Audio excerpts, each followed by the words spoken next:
Hello, everybody. Professor Barth here, Associate Professor of History at Arizona State University. Welcome to the sixth and final part of our series on Machiavelli, itself part of a larger playlist on the foundations of Western political thought. In this concluding video, I'm going to give my personal views on Machiavelli. It's a bit mixed. I would say overall positive, but some significant reservations. I'll elaborate in this video, but there's no doubt about it. Brilliant thinker. Master political strategist. There's just no question about it. And there's a lot to take away from Machiavelli, especially in that classic work, The Prince. And the way I'm going to handle this video, we've already covered in detail all of these themes, so I'm going to, again, elaborate on my view on Machiavelli's take on these various themes. The first one, human nature and the usefulness of history and experience. I'm going to give a check mark to Machiavelli. I'm in line with him here. For the most part, he is correct. More on that in a moment. What about fear, love, hatred, and cruelty? Where do I stand on Machiavelli's take? I'm going to give a check mark. Definite check mark. The third theme, virtue and vice. Disagreement. I'll explain why when we get to it. Realpolitik, political pragmatism. For the most part, check mark. Check mark. The end goal of statecraft, I'm going to put a question mark there, and I'll explain why in a moment. And then the last theme, glory, fame, and reputation. Ding, ding, ding, ding. Check mark from yours truly as far as my view on Machiavelli's take. So on this question of human nature and the usefulness of history and experience, I think Machiavelli is right on point. He understands human nature. He understands the importance of history, the importance of experience.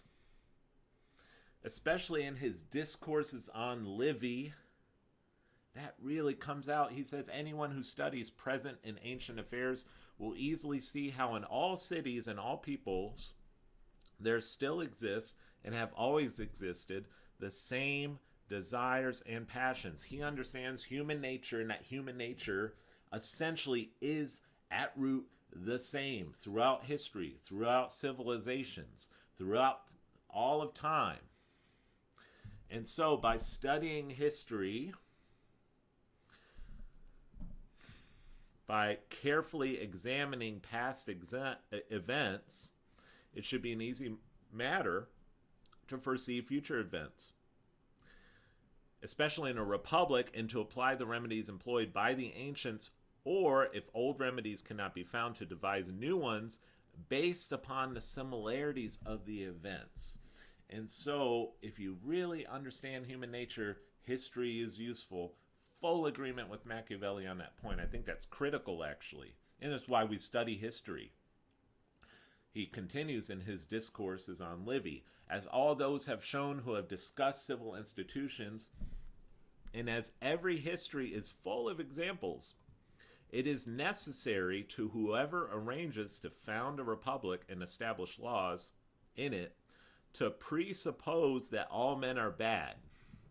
Okay, now that's not a popular viewpoint in our 21st century sort of Western culture, but it is correct.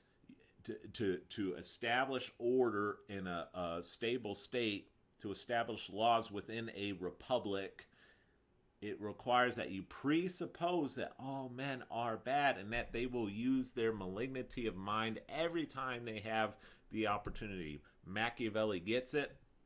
He understands what humans are like at their root. Men never do good, he continues, unless necessity drives them to it. But when they are free to choose and can do just as they please, confusion and disorder become rampant. And so this is a difference between true, genuine Republican liberty and licentiousness. Licentiousness, just, every man does what is right in his own eyes. Every man does what is right in his own eyes. And when you have that, confusion and disorder become rampant. Because, why? Because men at their root are bad. Human nature that's how humans are hardwired. And so you've got to understand that. Machiavelli understands that. And that you need, and this is also very, very critical, and something I greatly appreciate Machiavelli for, He understands that to get men to do good, you need incentives. You need an incentive structure. And it's incentives that drive men to do good. Okay? It's incentives that drive men to do good. And those incentives can be a wide array of things. It can be monetary, profit. It can also be social incentives. But men, again, at the root, have a particular nature. And the other thing that I appreciate about Machiavelli, he recognizes that men fight for two reasons. From necessity, yes, but also from ambition. He understands that ambition is so powerful in human beings that is just, again, humans are hardwired in this way. Whenever men are not obliged to fight from necessity, they fight from ambition, which is so powerful in human breasts that never leaves them, no matter to what rank they rise. You could be the most powerful person in the world, and you still have ambition. Why? Because nature has so created men, God has so created men, that they are able to desire everything, but are not able to attain everything. So that the desire being always greater than the acquisition, there results discontent. There results discontent with the current possession and little satisfaction to themselves from it. And so ambition, Machiavelli understands human beings. He understands that ambition is natural to human beings, especially those in positions of power. You would think someone's in like a Jeff Bezos type of person would be satisfied that they are one of the most powerful people on the globe, or a Bill Gates. No, they're not. They always want more. Okay, the desire is always greater than the acquisition. And so ambition, and Machiavelli understands this in The Prince. So all these quotes were from discourses, but in The Prince, if Machiavelli operates on the same idea, he says in The Prince, chapter 17, it is a good general rule about men that they are ungrateful, fickle, liars, and deceivers, fearful of danger, and greedy for gain. Machiavelli's on point. I'm giving them a check mark on human nature, and in conjunction with that, the importance and usefulness of history and experience. And of course, this is in line with the writings in the Bible, Holy Scripture. The Bible, I don't even need to give the verses because they're all over. I could teach an entire course on what the Bible says about human nature. Won't do that, but it's all over the Bible. That human nature is at root radically depraved, corrupt since the fall. It's in the Bible, and it's also in secular writings. So you have Holy Scripture, but you also have gentlemen like Machiavelli, who is not a Christian. Machiavelli is not a Christian. He operates outside of that worldview. Neither is Thucydides, of course. Thucydides is writing in ancient Greece, and he too concludes through reason. God equipped us with a mind and with reason, and so you can come to these conclusions through what theologians call general revelation or natural revelation through the power of your mind. Thucydides likewise concludes that human nature, or that human beings are radically depraved. And so it's in the Bible, but it's also in secular philosophy. And it's in our Constitution, the writers of the Constitution. Look at James Madison. James Madison was not a Christian. Many of the writers of the Constitution, many of the framers were not Christians. Some of them were, to be sure. But Madison was not. And Madison, in designing and crafting so the many different components of the Constitution, did so with the presumption that men at their root are depraved, that men are corrupt, that men are filled with passion and ambition. And ambition for what? For power. Madison understood that, and so in our Constitution, the Constitution is just layered with all these different checks and balances. It's an elaborate web to prevent ambitious men from seizing power, because Madison understood that that's natural to human beings. Our Constitution is founded on the idea, on the notion, on the presumption that all men are at their root wicked, evil, ambitious, corrupt, depraved, creatures. Okay? That's in our Constitution. That is the philosophical underpinning behind our Constitution. And you could say so much more about that. I'll refrain from doing so. So, check mark to Machiavelli on human nature and the usefulness of history and experience. What about fear, love, hatred, and cruelty? I'm giving a check mark to him here.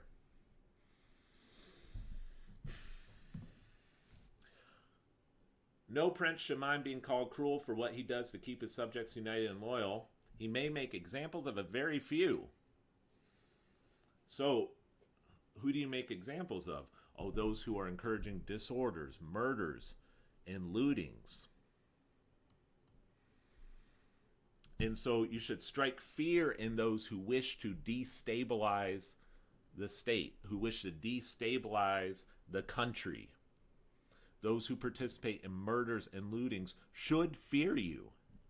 That question that we discussed in part 4 of the series is, if you had to choose between being feared or being loved, which would you choose? Now, if you could have both, that's optimal.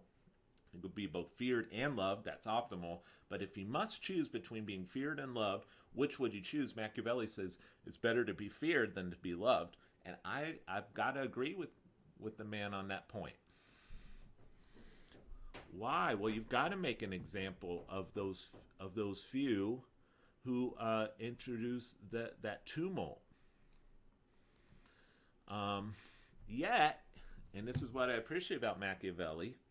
See, there's this caricature of Machiavelli that he's just endorsing as full-fledged cruelty. No, he's not. He says, yet a prince ought to proceed cautiously, moderating his conduct with prudence and humanity. That's important for Machiavelli. You got to do that in order to prevent yourself from being hated, which Machiavelli says a ruler must avoid. And of course, I agree with that. But when Machiavelli talks about fear, he says fear involves dread of punishment, and that's so correct. And it's what we're missing in 21st century America. There's no dread of punishment. Dread of punishment is on a decline. Now, I would like to elaborate on this in a future just like mini series, maybe like 3 or 4 videos on how to reform our criminal justice system, because it needs reform. I don't think the prison system is the correct way to go about it. In my view, you murder someone and you're convicted by a jury of your peers of premeditated first-degree murder, death penalty, just death penalty, and you don't, just no questions asked. Okay, well, after the trial, it's if you take someone's life and you receive your fair trial, jury of your peers, you're convicted beyond reasonable doubt that you are guilty of first-degree murder, you're done. You're done. Capital punishment to them, and not 10 years later, not 15 years later. No, I'd say within about a 6 or 9 month period, you're done. You forfeited your right to live because you took someone else's life. That introduces fear in who? Criminals. Dread of punishment. And I would take it a step further. And this is more controversial, but I think it has good standing in history. Do you realize that earlier in our country's history, first-degree rape also was a capital crime? You violently rape someone in a premeditated fashion, first degree, death penalty. Death penalty. And I'll go further than that. Child trafficking. Child sexual abuse. Child trafficking and child sexual abuse, you're convicted of that by a jury of your peers. You have a right to a lawyer. You get your attorney, okay, by a jury of your peers. If you trafficked in children or if you sexually abused children, you're done. Capital punishment, death penalty, that's it. Dread of punishment. We don't have enough fear. Criminals do not have enough fear of their government. And so crime is just rampant. You introduce that fear element and you'll see crime, violent crime decrease. Okay? And so Machiavelli is absolutely correct about this. And by the way, this too aligns with Scripture. If you look at Romans 13, Romans 13, the famous passage from the Apostle Paul to the church in Rome. He says this, and he's writing this around the year, maybe the late 50s AD. Rulers are not a cause of fear for good behavior, but for evil. Do you want to have no fear of authority? So do you not want to live in fear of your government? Then do what is good, and you will receive his approval, that is the ruler's approval, for he is a servant of God to you for good. But if you do what is evil, be afraid. You should be afraid of your government if you're doing what is evil. For he does not bear the sword for nothing. The ruler does not bear the sword in vain. What's the sword? If you look at the original Greek for the sword, that was the executioner's sword, capital punishment. Doesn't bear it in vain. It's not for nothing that the government bears the sword. And that's good. Evildoers should fear their government. And so the ruler is an avenger, a servant of God, an avenger who brings wrath on those who practice evil. Wrath. That should be, if you're practicing evil, the wrath of the state should come down on you. And we don't have that anymore. And that's a big problem. That's a main reason for our current crime epidemic. You just lay down the law and make it clear. And someone might say, oh, that's cruel. That's someone who traffics in children or sexually abuses children or first-degree rape or first-degree murder, that they get the death penalty. Why is that cruel? Then don't do it. Don't do it. Okay? Maybe you should have thought twice. And once that example is set, guess what? Fewer people are going to want to do it. Fewer people will commit those crimes. Dread of punishment, because the fear element. So Machiavelli is absolutely correct about this. Now, Machiavelli is not just talking about criminals, he's also talking about political rivals. Should a government be ruthless against political rivals? And I would say that's more of a question mark, okay? If there's a political rival, if there's an element, a faction that seeks to undermine a functioning state, then I'm not opposed to that either. Violence may be necessary against that group, but that's a trickier question. But if there is that faction that seeks to undermine a functioning state, now if you have a failed state and there's a group that seeks to restore order, because that is the purpose of government, maintaining order in the common good and the common defense of the people, that's the purpose of government. If government's failing in that and the rival faction comes about to restore order, to establish a good state, then of course I would oppose any actions against them. I'd cheer them on. I'd get behind them. But if you have a well-functioning state and there's order in that state, and the generally speaking, the common good of the people are protected, and the common defense of the people is established, and there's a group that wants to overturn and undermine that state, I'd say, okay, but you can tough measures could be taken against that faction. In fact, that would be necessary. And if you don't, then your state has been undermined. The authority of your state. It's important. That another thing that the modern 21st century American doesn't seem to like is authority. Authority is necessary. You've got to have authority. The question is the authority lawful? There's lawless authority that is, it's unlawful. It's not founded in legitimate authority. Okay, so there's that should be opposed. Unlawful authority should be opposed. But there is lawful authority, and you've got to have lawful authority, and the state has lawful authority. A well-functioning state has lawful authority. And don't cross that state. Don't cross that state. In that state, the rulers of that state should operate in such a way that instills fear in those who seek to overturn it. I agree with Machiavelli on that point, 100%. And I agree with him on this, too. The thing above all against which a prince must protect himself is being contemptible and hateful. So you don't want to cross that line into becoming hated. You can be feared and not hated. You can be feared and loved. That's the ideal, to be both feared and loved. But what you don't want to be is hated. And so that must be avoided. Machiavelli's on point there as well. And of course, he elaborates on what makes a prince or a ruler contemptible and hated. A prince who is changeable, trifling, effeminate, cowardly, indecisive. You don't want to do that. You want to make sure that your actions bespeak greatness, courage, seriousness of purpose, and strength. You want to be a man of character.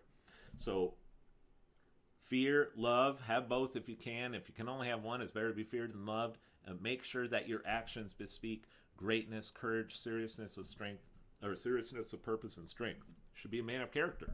And you can do that in Machiavelli's system. So check mark for that portion. All right, now the tough one: virtue and vice in the prince. And this is where I'm going to have to make a decisive break with Machiavelli. As a reminder, we elaborated on this. Those are the 4 cardinal virtues: prudence, justice, fortitude, temperance. Then you've got on top of that the 3 theological virtues: faith, hope, and charity. That's juxtaposed to the vices, and there's a good vice list. We already looked at those, so I won't beat a dead horse, but those are the vices. Machiavelli argued famously and very controversially, any man who tries to be good all the time is bound to come to ruin among the great number who are not good. So he says, okay, we establish human nature is not good. I'm in agreement there. And so if you can't beat them, join them, essentially. Because the great number of people are not good, or because men just in total are not good, you don't need to be good all the time either. In fact, if you want to keep your authority, you must learn how not to be good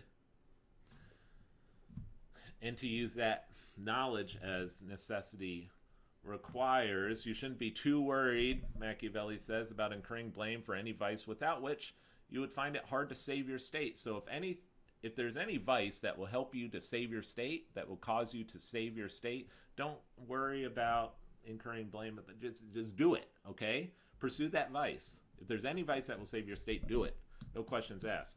For if you look at matters carefully, you will see that something resembling virtue, if you follow it, may be your ruin, while something else resembling vice will lead, if you follow it, to your security and well-being. And then he says, recent experience shows that princes have accomplished most who paid little heed to keeping their promises. They're liars. And instead knew how to manipulate people. All the machinations and manipulations. And in the end, that ruler won out over those who try to act honestly. But, Machiavelli says, you should take great care to appear virtuous, to appear all compassion, all honor, all humanity, all integrity, all religion. The appearance of virtue is important, but it's not necessary that you actually have them. It's not necessary that you actually have them. In fact, he says when you have them and exercise them all the time, it's harmful to you. But if you just seem to have them, it's useful. So Machiavelli endorses sort of a falsehood, the pretense of virtue, the appearance of virtue. But you must keep your mind so disposed that in case of need, you can turn to the exact contrary of virtue. This has to be understood, he says. A prince, and especially a new prince, cannot possibly exercise all those virtues for which men are called good. To preserve the state, he often has to do things against his word, against charity, against humanity, against religion. He has to have a mind ready to shift as the winds of fortune and the varying circumstances of life may dictate. He should not depart from the evil if he can hold to it. So he's saying don't just be evil for the heck of it, but you should be ready to enter on evil if you have to. And here I've got to say what Machiavelli is missing here. If you're familiar with the Gospels, what is Christ's command? He says, store your treasures where? Store your treasures in heaven, not on earth. On earth, moth and rust destroy, thieves break in and steal. In other words, don't put all your eggs in one basket of putting all your concerns and worries and all of your priorities in this temporal earthly life. No, you should store your treasures in heaven where moth and rust do not destroy, where thieves do not break in and steal. Machiavelli is a secular humanist. For Machiavelli, it's all about this life, this moment, temporal concerns. And for Machiavelli, the last judgment, the final judgment, does not account at all in his thinking. And that's his big blind spot. That's the big blind spot. Is that Machiavelli does not consider or does not advise the ruler to consider that there are consequences, eternal consequences for your action. And I reckon there will be a whole lot of viewers of this video who will depart from me on this point, who don't believe in the last judgment. But let me encourage you, I'm just going to preach a little bit here. There is a final judgment. There is a last judgment. And all men will be held to account for their actions. And so if you're a ruler, for Machiavelli saying, don't worry about it. That's foolishness. And in a sense, I think Machiavelli is like the serpent in the garden who is questioning, introducing that skepticism. Did God really say not to eat of that tree? Introducing the skepticism, or to use another illustration, you've got an angel on one shoulder, a devil on the other shoulder, and Machiavelli's whispering in the ruler's ear, hey, don't worry about it. Okay, there's not really a judgment. Or he doesn't even come right out and say it. It's just implied. It's implied. There's no judgment. You don't have to worry about it. But ask yourself, if there is a judgment, now you may disagree that there is. And if you disagree, it doesn't change the fact that there is a judgment, but you may disagree, but roll with me here. If there is a judgment, shouldn't the ruler factor that into his decisions? Okay? Now, in the Bible, it says that those who are in positions of authority will be held to a higher standard because they were given authority to shepherd. That metaphor of the shepherd watching over the flock. Those who are in position of authority are like the shepherd, and they have to watch over those who have been put under them. And with much authority comes much responsibility. And it's not just government, it's also in the home. For the husband in the home, the father in the home has much responsibility, much authority. It's also in the workplace. If you're an employer, you have much responsibility because of your authority. And the same, especially with kings and princes and presidents, you've been granted much authority, and so you will be held to account for how you act. And for Machiavelli, that's not even remotely on his radar screen, and it's a major blind spot. It's foolishness, actually. It's just straight up foolishness. Now you say, well, Barth, you brought theology into it. Is that your only argument? In one sense, if I were to give advice to a prince and a prince were to tell me just straight up, I don't believe in the final judgment, or I don't care about the final judgment, I'm just concerned about this life, it may appear on the surface that Machiavelli's advice is correct. So Machiavelli may appear to have the correct view here, minus the judgment, the final judgment. Okay? But I would even challenge that. I would push back against that and say, no, it's not just the final judgment. It's also history and experience. And let me just give you my favorite example is George Washington. George Washington is the greatest president we've ever had, in my opinion. He's the best president the United States ever had. You look at the life of Washington, the character of Washington, and he was a man of virtue, okay? He was a man of virtue. He was a man of character. He actually had many of the Machiavellian traits in the sense that he wasn't ideologically inflexible. No, he was flexible. He was pragmatic. He had that, and he also had that Machiavellian greatness and reputation. But he also sincerely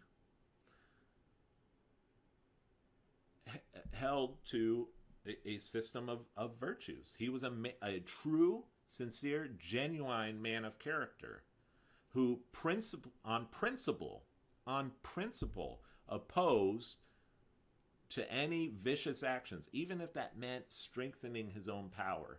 And look at the man. He was successful. He established a successful state.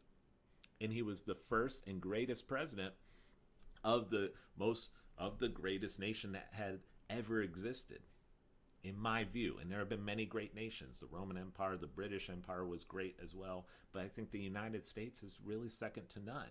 If you look at the United States, it's exceptional to the max.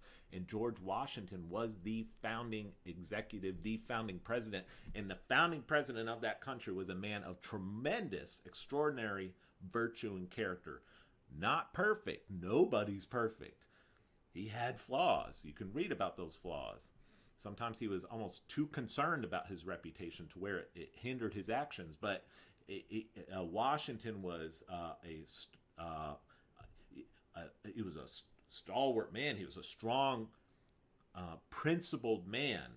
And I think Washington is exhibit A for why Machiavelli's idea about rulers need to be vicious sometimes, why that's wrong-headed. That's a historical example from experience. But more importantly than that, I would point to the judgment. And by the way, the lack of belief in a final judgment, is the main contributor to evil, wicked behavior. Because if you don't believe that you'll be held to account, why not be evil? Why not? You think Stalin didn't believe in a final judgment? He believes in it now. But at the time, during his life, he didn't believe in a final judgment. Hitler didn't believe in a final judgment. You look at the big tyrant maniacs in history, and they don't believe in a judgment. They don't believe they'll be held to account. You think Mao believed in a final judgment? No. And so they run wild. And so Machiavelli is very wrong-headed here to ignore that. And historically, actually, it was belief in the judgment that kept kings, or that kept kings accountable, that restrained sort of the worst impulses of rulers, because they knew justice is coming. Okay, justice is coming. So Machiavelli is wrong here and foolish here. Bad advice for rulers.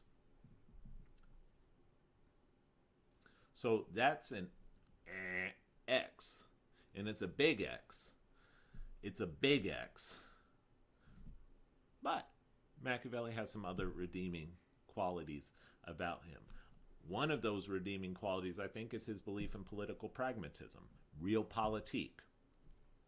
You see this in his preface. He says, I know the subject, that is the art of governing, of statecraft, has been treated before, and it's been treated differently before, but I want to write something useful to the understanding reader. I want to present the real truth of the matter. And so for Machiavelli, there you have sort of your ideal form of governance, and then you have your practical form of governance. That there have been, many men have imagined states that nobody ever saw or knew in the real world. And so we should study the real over the ideal.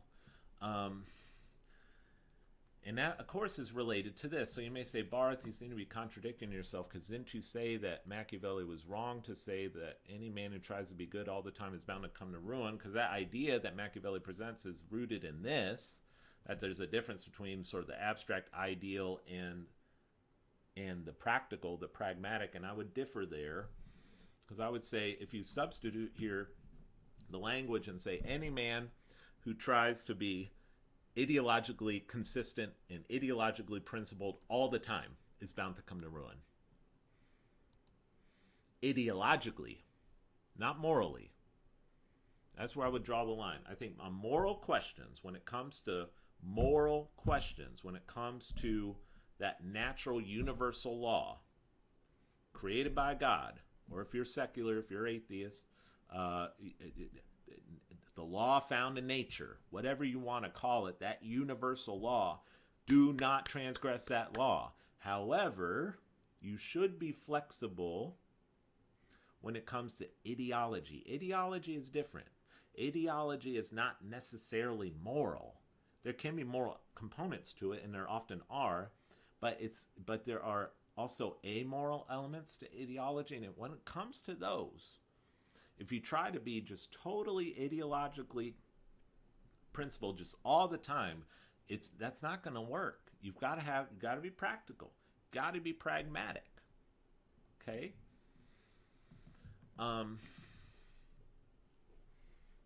Let me give you an example. Thomas Jefferson, brilliant man, brilliant philosopher. Declaration of Independence, all of it. Lousy executive.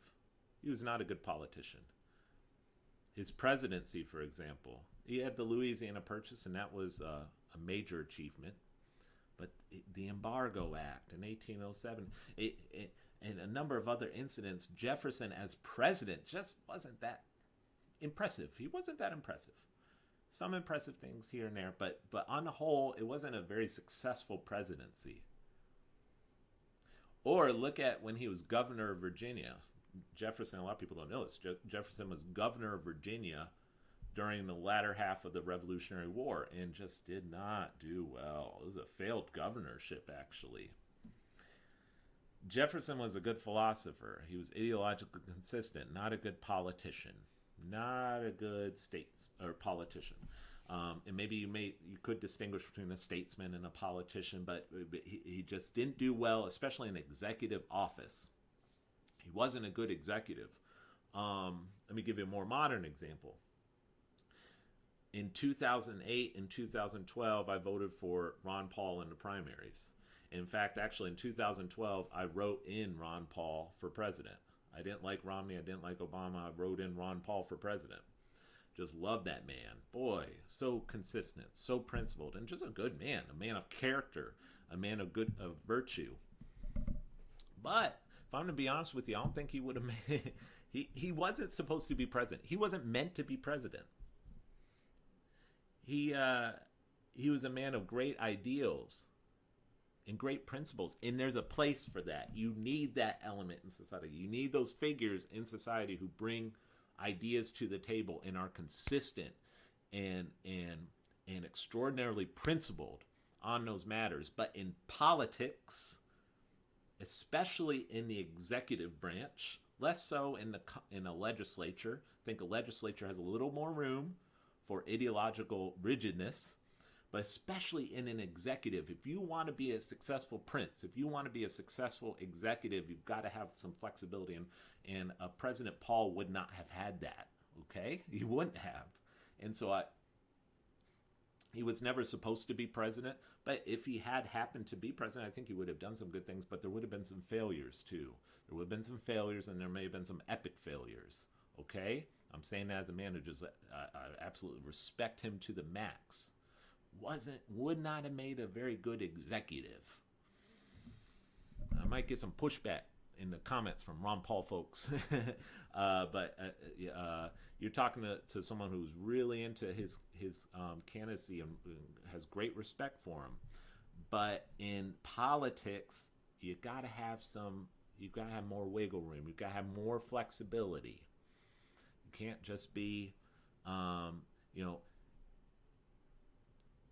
have a colleague, Donald Critchlow, here at ASU, great man, solid conservative, who describes it as principled pragmatism. Principled pragmatism. You don't want to just sell out. Okay, so there's two extremes. You could be totally ideologically rigid, or you could be a man who, in the opposite extreme, sells out for power or whatever. No. You don't need to. That's a false choice. There's such thing, you could say principled pragmatism. There are certain things you won't compromise on. I'm not going to compromise on moral questions. Okay? Machiavelli says compromise on moral questions. No. Not compromising on moral questions.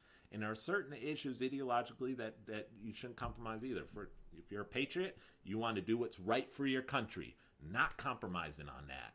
If someone asks me to compromise and do something that's harmful to the United States, and I'm a leader, a political leader in the United States, not doing it, even if that leads to my fall, not doing it. Okay, so there are certain things that you don't compromise on, but you need to have some.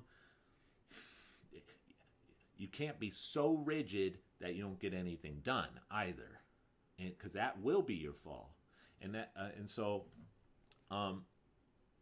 I have to be in some agreement with Machiavelli on that, but with the distinction of don't compromise on moral questions. And this is tied to Machiavelli's view on fortune. It says, fortune exerts all her power where there is no virtue, which could be translated prowess or flexibility, prepared to oppose her. You don't know what's coming up. Now, I would push back against that. Fortune doesn't really exist. I believe in providence, but things happen that are unexpected, and you should be prepared for that. And part of being prepared for that is to be flexible. You have to have flexibility. You've got to be able to adjust your behavior to the temper of the times. A prince will be fortunate who adjusts his behavior to the temper of the times, and on the other hand will be unfortunate when his behavior is not well attuned to the times. And by and large, I agree with that. An effective prince must adjust his behavior, his temper to the times in an appropriate fashion, again, without compromising his morals. If a prince conducts himself with patience and caution, and the times and circumstances are favorable to those qualities, he will flourish. But if times and circumstances change, he will come to ruin unless he changes his methods of proceeding. As long as fortune varies and men stand still, they will prosper while they suit the times and fail when they do not. I by and large agree with that with some caveats. Okay, and this requires the lion and the fox, that strength of the lion, but the craftiness of the fox. And you can have those fox-like qualities of avoiding traps, having discernment to know who your enemies are, to know who's trying to undermine your rule and your state and your people. And you can be crafty and shrewd and yet still remain a moral leader. Okay, those two things are not irreconcilable. You can have both, and I think that's the line that you should. And it's a thin line, but you got to try to. That's how you ought to govern. Okay, strength, shrewdness, and discernment, even sometimes craftiness, but without compromising your morals, and yet willing to be flexible on issues that are not of a moral quality. Okay. In order to succeed in governance.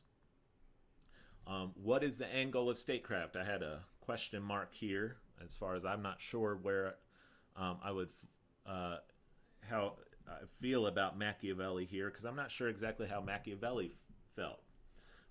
The Prince is an advice manual for rulers, and so in The Prince, Machiavelli assumes that the end goal of statecraft is just preserving your state, okay, preserving your rule, because that's what a ruler is concerned with.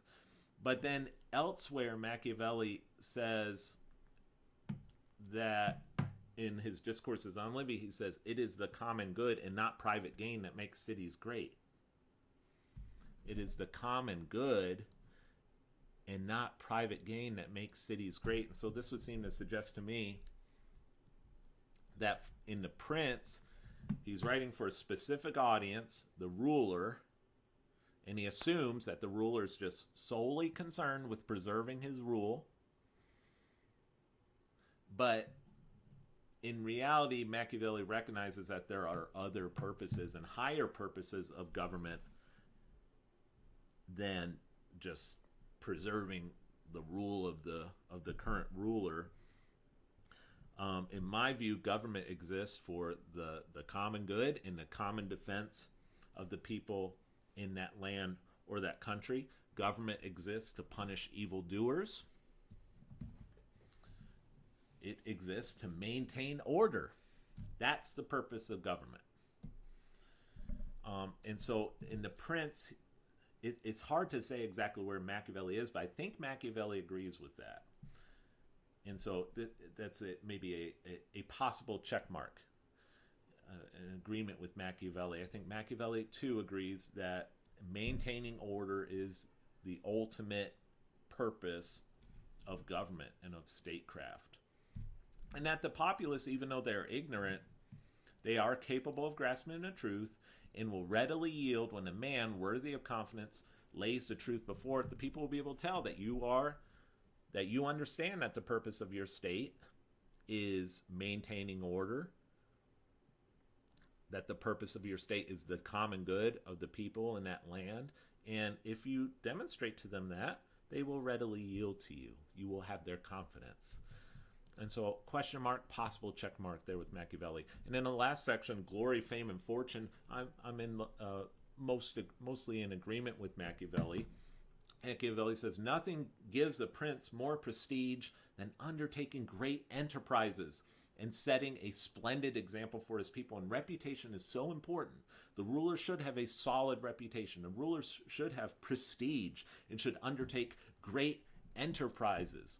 One example of that was the United States sending an astronaut to the moon. That was a great enterprise. It brought pride to Americans and to the country. That was a good thing.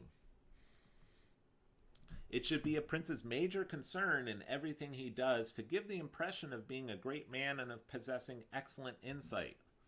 And so you should. You need to work on that reputation. Reputation is very important. The masses are always impressed by the superficial appearance of things and by the outcome of an enterprise. Now here you have, it may appear that Machiavelli is encouraging, again, manipulation, and he is to a degree, but he's correct. I mean, the masses are impressed with the superficial appearance of things. They are impressed by the outcome of an enterprise, and so you should have those great undertakings. Let me give you a modern, present-day example.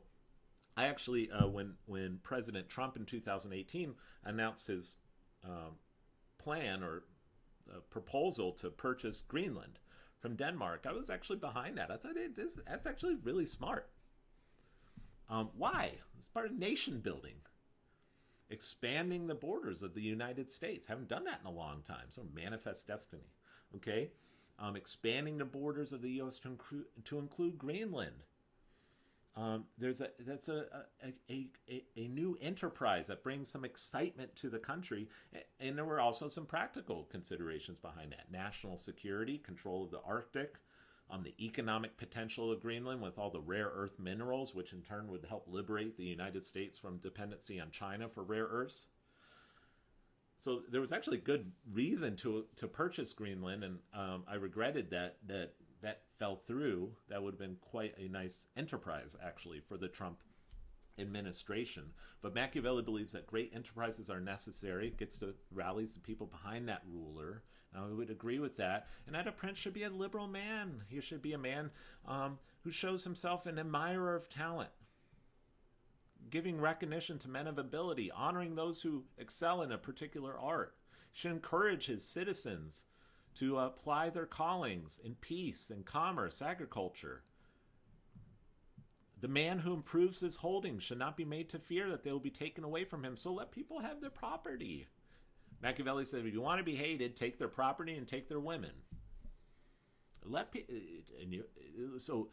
people keep their property. The man who opens up a branch of trade should not have to fear that he will be taxed out of existence. So be a liberal-minded man, a liberal-minded ruler, and the people will love you. And I'm in agreement with that. The prince should bestow prizes on the men who do these things, and on anyone else who takes pain to enrich the city or state in some special way. He should also, at fitting times of the year, entertain his people with festivals and spectacles. I think this is very important. So my old libertarian self from 10 years ago would have scoffed at this. But as I grow older and more conservative, I see the use in that. Actually, no, festivals and spectacles have a point. The criticism is the Roman Empire used bread and circuses to distract the people and to keep them content, and there's truth in that. But this can be used utilized in a proper way as well, in a way that strengthens the state and strengthens the people and the land and the country, and brings pride and patriotism in the country. Going back to President Trump, I actually thought that was a good proposal. Again, this fell through as well, for a military parade. And people are like, oh, that's authoritarian. No, it's not. Other countries have military parades and not authoritarian states. Trump was actually inspired by a military parade that happened in Paris on Bastille Day, July 14th of 2017. He was inspired by that, and he wanted his own military parade to a festival, a spectacle. And spectacles are important. But as long as there's no compromise to your dignity. So he should be inward with these people, attend their gatherings. That's important. Be amongst the people from time to time, giving evidence of your humanity and munificence, yet avoiding any compromise to your dignity, for that must be preserved at all costs. And Machiavel is absolutely right about that. You must never compromise your dignity. Dignity of the ruler is very, very important. Now, in line with the reputation and glory, Machiavelli also emphasizes that a ruler should be a risk taker, should be an innovator. And his reason for that is his section on fortune. Fortune favors the bold. Fortune yields more often to men who are bold, who are not timid, but who will take risk and take action. And I think that's also critical for a ruler. There's an old quote my grandfather used to tell me: not to decide is to decide. You should take great action. Don't hesitate. Just move, act, be bold. And generally speaking, you can try not to be reckless, but generally speaking, it's better to err on the side of boldness than to err on the side of timidness. And a good ruler will do that. A good ruler will take risk, will undertake great enterprises, and will succeed by consequence.